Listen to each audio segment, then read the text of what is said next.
Le 1er avril dernier, le conseil de ville de la municipalité d'Ayers-Cliff s'est réuni. Nous avons pour nous en parler le maire Vincent Gérin. Monsieur Gérin, bonjour. Bonjour, M. Perra. Monsieur Gérin, vous avez ouvert votre dernière réunion là, du conseil de ville avec un hommage spécial à Mme Rita Brosse parce qu'elle a été la première femme à siéger au conseil municipal d'Ayers-Cliff et vous aviez eu vous-même l'occasion de travailler avec elle à l'époque en tant que conseiller. Et donc là, ça valait la peine de souligner son départ finalement.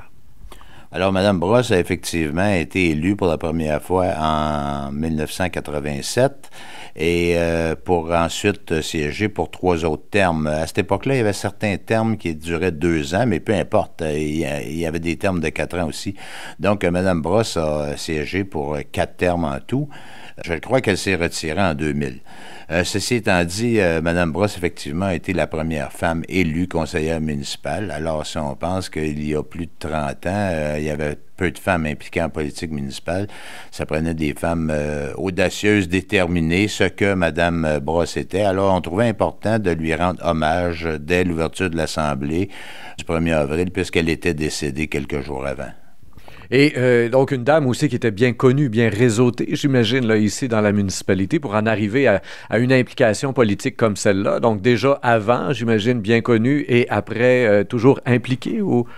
Oui, c'est toute la famille Brosse, une famille très connue, impliquée à plusieurs niveaux. Son fils a d'ailleurs été conseiller municipal, Gary, suite à son retrait de la politique. Gary avait décidé de s'impliquer. Alors, il a été conseiller pour au moins un terme, c'est peut-être 2 termes, je ne me souviens pas exactement, avec qui j'ai siégé d'ailleurs.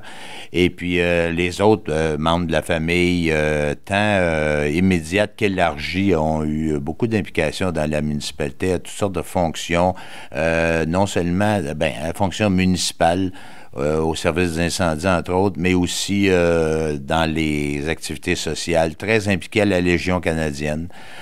Monsieur Brosse, Monsieur John Brosse, qui était décédé quelques années auparavant, aussi avait été très impliqué dans la Légion canadienne. C'était des gens qui étaient arrivés de Hollande au milieu des années 50 pour s'établir au Canada dans le cadre d'un programme de promotion d'immigration à l'époque. Et puis, ce sont des gens qui se sont très bien intégrés et qui ont énormément contribué à la société, non seulement d'Ayers-Cliff, mais la société canadienne et québécoise. On se penche maintenant sur ce qui s'est passé au conseil de ville comme tel, ce qui était dans l'ordre du jour. Résolution intéressante de la municipalité du canton de Hatley que vous avez appuyée vous-même et qui pourrait, en tout cas, j'ai hâte de voir jusqu'où ça va aller, cette résolution-là, quelle boule de neige ça pourrait devenir, parce que la proposition, en tout cas, me semble importante. On veut faire changer, on veut apporter des modifications sur la loi sur les ingénieurs qui vous impose encore présentement, qui impose à toutes les municipalités du Québec d'avoir recours à un ingénieur pour un contrat qui excède 3 000 $. Et on s'entend qu'aujourd'hui, 3 000 $, c'est pas très difficile à excéder quand on fait des travaux, évidemment. Bien évidemment. Et certains travaux de même 3 000 $ peuvent nécessiter l'intervention d'un ingénieur, mais c'est loin d'être nécessaire à tout coup, particulièrement quand on parle de légers travaux sur des ponts, il y a différents domaines dans lesquels le règlement fait mention. Alors, on trouve que c'était une bonne idée de la municipalité du canton d'Hatley de promouvoir le fait d'augmenter ce seuil-là. Alors, nous, on appuie cette résolution-là parce que le seuil de 3 000 $ là, est maintenant tout à fait inapproprié compte tenu des coûts qui ont énormément changé dans les dernières années et dans les dernières dizaines d'années même. Alors, on sait justement, par exemple, qu'ici, vous vous êtes adapté avec le nouveau règlement, justement, qui permet aux municipalités de passer de 25 000 à 100 000 $ pour un contrat sans appel d'offres. Là, pour la loi sur les ingénieurs, on ne veut pas monter jusqu'à 100 000. No, we're talking, I think it says 25,000. So 25,000 is, of course, and I'm repeating that the fact that we may still need an engineer expertise for any work that's under 25,000, but at least we have the choice that if for some reason there's no engineering expertise needed, we have the option to not use it. Entre autres, j'imagine, pour des petits travaux comme les marquages, des fois, le renouvellement de la peinture sur la chaussée. Je sais que même jusque-là, on a besoin d'un ingénieur. C'est pas quelque chose qui coûte grand-chose. Est-ce que ce type de travaux-là nécessiterait encore un ingénieur si on en arrivait qu'à modifier la loi?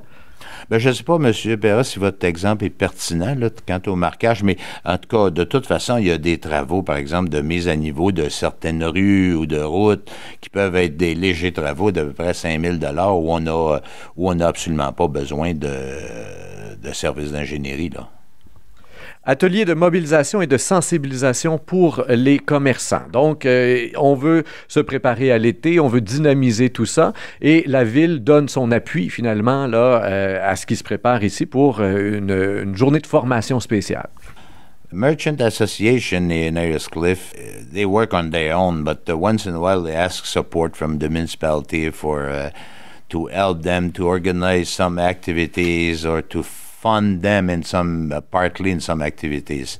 Ce n'est pas la responsabilité de la municipalité d'être l'organisateur ou d'être le gestionnaire de l'Association des marchands. Cependant, c'est une association qui, à notre sens, est très importante et occasionnellement, on se sent la nécessité de les appuyer. Alors, cette fois-ci, sous l'égide de Tourisme Canton de l'Est, ils organisent un atelier de mobilisation le 7 mai. On aura également des gens de la Chambre de commerce Memphremagog qui viendront assister à cet événement-là. Et puis, tout ça, là, avec la venue des formateurs qui seront là, etc., ben, c'est un coût d'à peu près 500 $ que la municipalité a décidé de supporter et d'assumer. And of course, some other expenses will be paid by the Merchants Association. Offre de services de SARP, service d'aide conseil en rénovation patrimoniale. Donc, ce service d'aide conseil vous a approché et vous avez trouvé l'offre intéressante donc vous acceptez là, de préparer certaines fiches en vue de rénovation éventuelle ou de proposer des rénovations éventuelles à des gens qui auraient des bâtiments intéressants d'une certaine valeur patrimoniale. C'est à l'origine une initiative de la MRC. En quoi ça consiste? C'est que le SARP, qui est le service d'aide à la rénovation patrimoniale, va nous aider à ce qu'on monte des fiches pour identifier certains bâtiments qui sont d'un intérêt patrimonial. Alors, c'est pas nécessairement les plus beaux, ça peut être aussi des bâtiments plus humbles, mais qui ont un intérêt patrimonial de par leur ancienneté, par exemple. Alors, on va tranquillement établir des fiches. Comme pour cette année, on prévoit d'établir 3 fiches.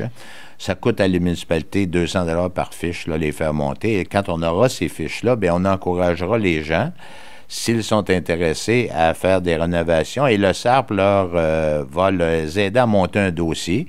Pour un particulier, il y a des coûts de 400 $. La municipalité est prête à assumer ces coûts-là en autant qu'il y aura des rénovations de fait au montant de 10 000 $.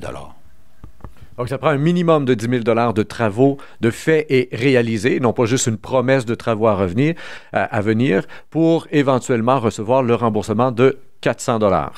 Effectivement. Puis si on parle, par exemple, de recouvrement ou de toiture ou de changement de fenêtre, alors 10 000 $, c'est bien peu, là. Alors, c'est pour ça qu'on veut que le citoyen qui est intéressé et qui génère des coûts de 600 $, 700 $ pour la municipalité, bien, s'engage à faire des rénovations, bien entendu. 2 derniers petits points pour cette entrevue. On annoncera dans quelques instants les dates là, pour la vente de débarras annuels. Mais avant ça, renouvellement d'un contrat avec la Marina Massawippi pour le stationnement des résidents à la plage. Chose quand même assez intéressante à savoir, les résidents d'Aylescliffe peuvent avoir accès au stationnement gratuitement s'ils en font la demande, cela dit. Yes, indeed. Like last year, residents from Aylescliffe just have to show up at the town hall and ask for their pass. That would give them free access for the whole season at the beach. So the normal cost is $5 each time you go there. But us at the town, we give a free pass that they just have to show with a proof of residency, and at the beach, and it's free access. And after that, the municipality pays back the régie du parc régional for the number of use of our citizens. So we welcome everybody to show up and get their pass for this coming summer. Hopefully, it's going to be as nice a summer as last year. Dans la résolution comme telle, il n'y a pas de montant, justement, maximal atteint ou quoi que ce soit. Donc, c'est 5 $ par jour par résident qui va aller à la plage avec sa passe et à la fin de l'année, donc ça va possiblement donner quelques milliers de dollars là, que la municipalité va simplement payer. C'est ce que je comprends. Exactly. Well, it's not thousands of dollars. I don't remember. We have last year's stats, but it's a free access as often as they want. It could be several times a day. To Ayers Cliff citizens to get to the beach. But they need the card, so that's why we encourage them to come and get their card. Je l'annonçais tantôt, on a les dates pour la vente débarras annuelle et donc je vous laisse les annoncer. Yeah, the annual garage sales will be on May 18th and 19th, 2019, of course. It doesn't look like summer or even spring yet, but it's coming pretty fast, hopefully. For this occasion, the municipal bylaw will not be applied, and therefore citizens will be able to use other signs than those provided by the municipality. Est-ce que c'est un événement qui est particulièrement couru? Est-ce qu'on fait quelque chose autour de ça? Est-ce que ça devient festif? Je sais que des fois qu'à la municipalité, on profite de l'Halloween, on profite de ci, de ça pour créer un événement autour de ça. Là, est-ce que c'est simple vente débarras sans trop d'organisation? Les gens font ça comme ils veulent? Ou si la municipalité cherche à y donner un petit plus? Non, on fait juste en faire la publicité. Et évidemment, c'est populaire parce que beaucoup de gens en profitent. And also this year, there will be one held at the fairgrounds, but organized by the fairground itself. So that's gonna attract more people in town, and not only for people that goes around the street, but they will be able to go at the fairgrounds. And also, it's the weekend of our Green Day, and it's a long weekend. So I'm gonna let Maïté et les autres parler de la journée verte, mais qui aura lieu le 19 mai. Et puis il y a une programmation là, qui va être annoncée très bientôt. C'est comme l'ouverture de la saison d'été, si on veut, à Ayers Cliff. Là. Vincent Gérin, maire d'Ayers Cliff, merci bien pour cette entrevue. On se retrouve le mois prochain pour le suivi du Conseil de ville du mois de mai.